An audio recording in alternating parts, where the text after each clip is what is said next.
Hello friends, welcome to my channel.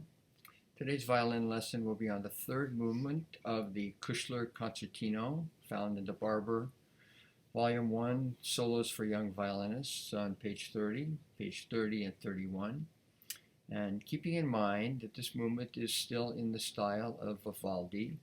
So we have lots of eighth notes played staccato and then 16th notes.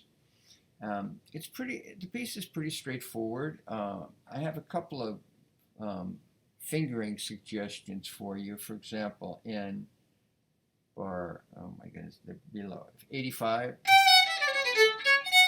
Play a fourth. So for total consistency, to play that fourth finger E. Let's see. Yeah, it's nice to get over there. I mean, if the E string, open E string works for you, that's fine. In bar 90, we start making a few little changes. We've got this shift to second position. Keep it all squared up. And then you come over to the A string.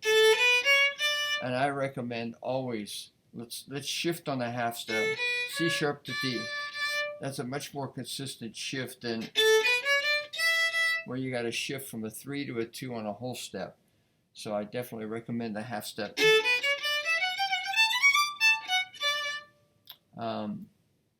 Also, I see that they offer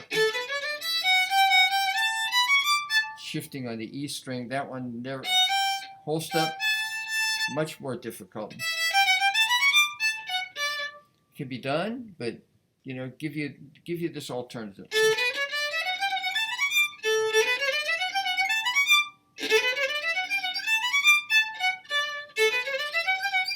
It's a little tricky on these new strings. I'm having a little problem to get, so you can, you know, wear that.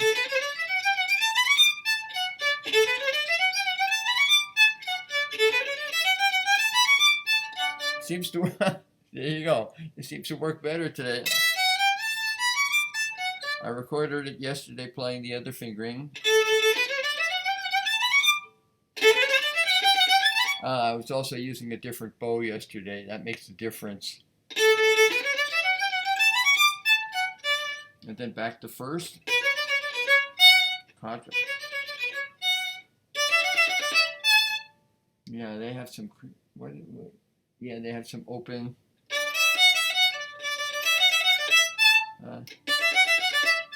Prefer the third position there.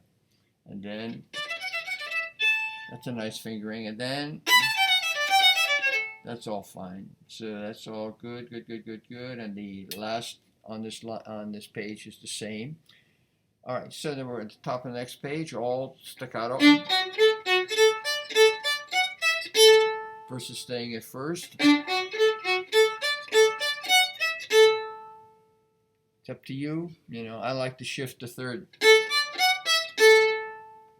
And then going forward.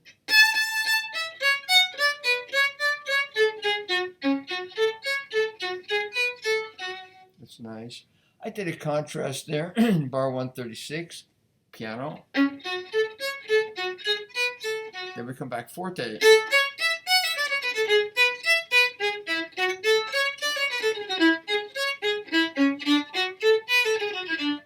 Now here at bar 147, 48, 49, 50, 150, go to second. Just make a clean shift.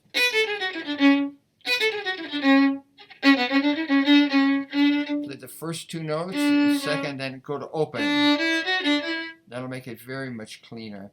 You know, most of these fingerings I've evolved over many years of teaching this and finding problems that students have having these bow changes, and you know, and they've studied with me. They've studied all the shifting, so they can easily make the second position.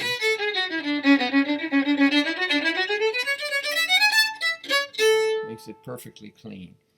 And this next passage, that's a tricky one. If you try to play it in open,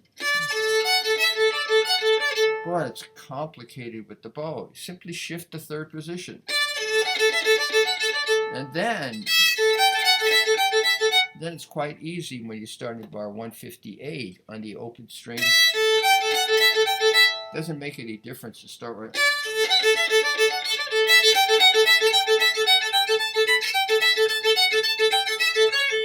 Then you only have to worry about those last 2/16ths.